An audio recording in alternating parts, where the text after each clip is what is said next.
पनि तिमीसँगै जिउने सपना मेरो तिमीलाई नै पाउने।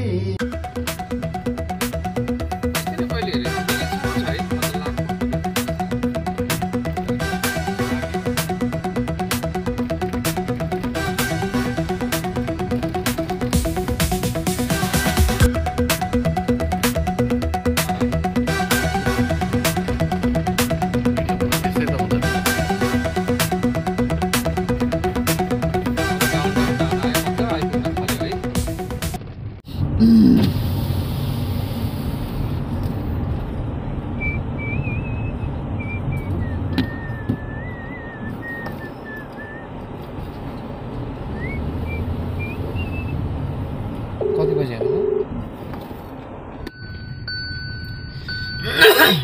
एकदम यो साँझको टाइममा हो। अब ठिक्कै यतिखेर समय भएको छ 5:30 अनि नाफ्रा इन भयो। हामी एक राउन्ड मार्केट हेर्नुहोस् अब यहाँबाट है सरर कताबाट माथि तल सिधै सिधै उता।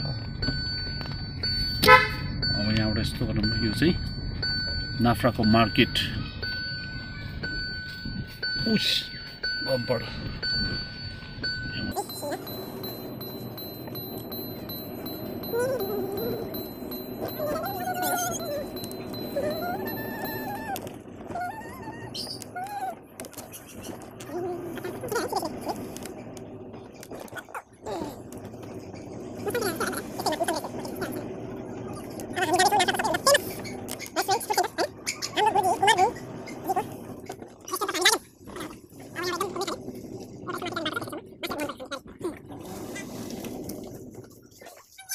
जो 6 अप्रिल 2025 को दिन मेरो लागि एकदम स्पेशल डे, किनकि आज मैले मेरो धेरै दिनपछि मेरो एउटा स्पेशल टाइम मेरो गुरुजीसँग मैले सेयर गर्न पाएँ र अहिले तपाईलाई यहाँ यो ब्लगमा तपाईले हेर्दै हुनुहुन्छ। सो यसै क्रममा अरुणाचलको हाम्रो अरुणाचल प्रदेशको विशेष गरी आसाम वेस्ट कामेङ तपाईले धेरै प्रोग्रामहरु उहाँको हेर्नुभयो होला। स्पेशली एउटा म्युजिकल पर्सन हुनुहुन्छ आज। उहाँको धेरै प्रोग्रामहरु हामीले हेर्यौं, उहाँको धेरै शोहरु हामीले हेर्दै मजा लिँदै हुर्क्यौं है। त्यसै म्युजिक इन्स्पायर्ड पनि त्यसै भयो। सो तपाईलाई म यहाँ फ्रेममा म रुबरु गर्न चाहन्छु हाम्रो अमित मामा। उहाँलाई हामी अमित मामा भनेर चिन्छौं। सो उहाँलाई फ्रेममा लिए मैले अलिकति केही शब्दहरु बोलिदिनुस् तपाईले। के बोल्नु, अब म्युजिक छोडेर बहुत साल भइसक्यो, लेकिन इन्ट्रेस्ट बहुत छ मलाई। सो यसै गरी अब यहाँ हाम्रो मैले आजभन्दा 15 वर्ष अगाडि 20 वर्ष अगाडि उहाँलाई स्टेजमा एकदम दमदार पर्फर्म गरेको देखेको हामीहरू खुसी थियौँ। त्यो बेला पनि यस्तै, आज पनि जस्ताको त्यस्तै है, त्यस्तै उहाँ एकदम ह्यान्डसम है। अनि हाम्रो एकदम तगडा भोकल है, अथेन्टिक नेपाली भोकल भएको सिंगर हाम्रो गुरुजी, मेरो त गुरु मान्छु उहाँलाई। उहाँसँग फेरि आज हाम्रो एउटा समय सेयर गर्नु पाए खुसी लाग्यो। अनि सर तपाईलाई कस्तो लाग्यो? नमस्ते भन्न चाहन्छु हैन। फुर्पा भाइले आज फुर्पा भाइ आउनु भएको छ मेरोमा है। अरु मेरो गुरुजी आउनु भएको छ आज, कृष्ण श्रेष्ठज्यू हैन। धेरै खुसी छ क्या, खुसीको त सीमै छैन भनौँ न। धेरै खुसी लागेछ है। अन्त एक्चुअलीमा दिउँसैबाट हामी चाहिँ वेटिङमा थियो हैन, कति बेला आइपुग्ने हो कति बेला आइपुग्ने होला। जस्ट आइपुग्यो अहिले हैन, बाटोमा कल पनि आयो। हजुर हजुर कल। अनि धेरै धेरै धन्यवाद छ हजुरलाई हैन। यहाँ हाम्रो फुर्पा भाइले अब धेरै नै अब जस्तो देखेको थियो त्यस्तै देख्यो भन्नुहुन्छ। उहाँको नजर राम्रो हो क्या एक्चुअलीमा चाहिँ। अब मान्छेको त एज त गइरहन्छ हैन, त्यही हो। Age is the just a number भनेर, age is just a number.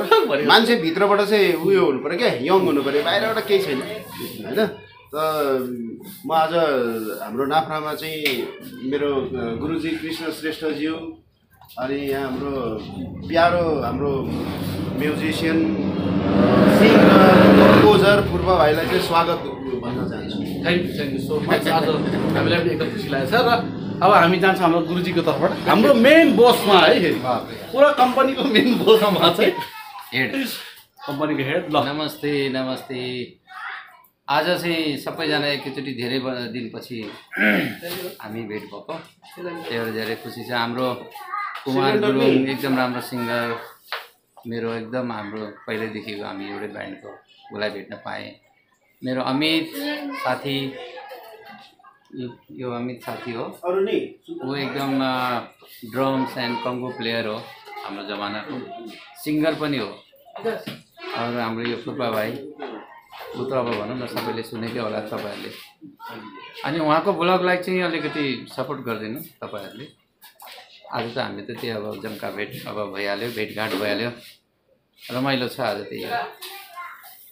Thank you sir, thank you गुरुजी। अनि हाम्रो आज यो कुराकानीकै क्रममा चाहिँ नि हजुर यहाँ हाम्रो गुरुजीले मलाई सोध्नुभयो फुर्पा भाइको युट्युबमा कति सब्सक्राइबर छ, सब्सक्राइबर र अनि फेसबुकमा कति फलोवर छ भन्ने मलाई सोध्नुभयो। अनि मलाई चाहिँ अलिकति लाज पनि लाग्यो, किनकि मेरो फलोवर्स एकदम कम छ अनि युट्युब सब्सक्राइबर पनि एकदमै कम छ। हजुर। तर यो पनि होइन कि फेरि मैले धेरै काम गरेँ, धेरै ब्लग बनाएँ, धेरै मैले कन्टेन्टहरू हालेँ अनि पब्लिकले चाहिँ मलाई सपोर्ट गरेन भन्ने पनि होइन। एक्चुअली काम गर्न मैले सकिरहेको छैन सर, कुनै राम्रो कन्टेन्ट दिनु सकिनँ, कुनै राम्रो प्रस्तुति मैले ल्याउन सकिरहेको छैन। तर पनि यहाँ गुरुजीहरूको सबैको साथ सपोर्टले भोलिको दिनमा राम्रो केही चिजहरू मैले ल्याउन सकूँ भन्ने मेरो नै एउटा आशा छ र कोसिस अवश्य गर्नेछु। गुरुजीले त भन्नुभयो, उहाँले पनि भन्नुभएको छ कि अलिकति सब्सक्राइबर हजुरहरूलाई जति पनि दर्शकबिनहरू हुनुहुन्छ होइन, यो के भन्छ हाम्रो यहाँ फुर्पाज्यूको यो ब्लगको युट्युब च्यानलमा चाहिँ हजुरहरूले जति सकेसम्म फलो गरिदिनु होला, सब्सक्राइब गरिदिनु होला होइन। तपाईँहरूको यो मायाले नै चाहिँ हामी अगाडि बढ्ने हो म भन्न चाहन्छु होइन। Thank you so much. अनि हजुरहरूलाई धेरै धेरै रिक्वेस्ट छ। हाम्रो फुर्पा भाइ यति इन्ट्रेस्टेड मान्छे हुनुहुन्छ, उहाँको कति मिठो मिठो गीतहरू चाहिँ उहाँले कम्पोज गर्नुभएको छ, कति गीतहरू तपाईँले सुन्नु भएको छ। आउनेहरू दिनमा पनि उहाँले अझै तपाईँहरूलाई होइन अझै एन्टरटेन गर्ने कोसिस गर्नुहुन्छ उहाँले। त्यही भएर चाहिँ उहाँको च्यानललाई चाहिँ सब्सक्राइब गरिदिनुहोस्, लाइक गरिदिनुहोस्, फलो गरिदिनुहोस् होइन। यो चाहिँ रिक्वेस्ट छ हाम्रो तर्फबाट। एकदम एकदम थ्याङ्क यू सो मच। तपाईँलाई राम्रो लाग्छ मेरो प्रस्तुतिहरू र मलाई राम्रो लाग्छ भने चाहिँ तपाईँले अवश्य पनि फलो सब्सक्राइब गर्न सक्नुहुन्छ। फुर्पा भाइको लागि चाहिँ म एउटा अब उहाँले भन्नुभयो होइन, अब उहिले जमानामा चाहिँ दमदार गीत गाउनुभयो भन्नुभएको थियो होइन। हजुरहरूलाई पनि उहाँको फुर्पा भाइको च्यानल मार्फत म तपाईँहरूलाई एउटा गीत गुनगुनाउन चाहन्छु। एकदम एकदम धन्यवाद फुर्पा भाइ। हाम्रो फुर्पा भाइको लागि चाहिँ यो गीत चाहिँ अब मैले एकदमै हृदयदेखि तपाईँको लागि, तपाईँको सम्झना धेरै आइरहन्थ्यो भनेर चाहिँ हो गीत पनि त्यही हो। मन्त्र ब्यान्डको सबैले सुन्नु भएको छ सधैँ सधैँ भन्ने गीत है त। हाम्रो फुर्पा भाइको लागि 2 लाइन मैले गुनगुनाउन चाहेँ है। ल जुने जुने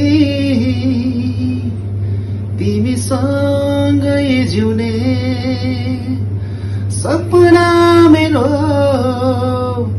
तिमीलाई नै पाउने, तर कहाँ पुग्थ्यो र सोचे जति सबै सधैँ सधैँ आइरहन्छ तिम्रो यादहरू। यो मन एक्लै गुनगुनाउँछ अतीतका ती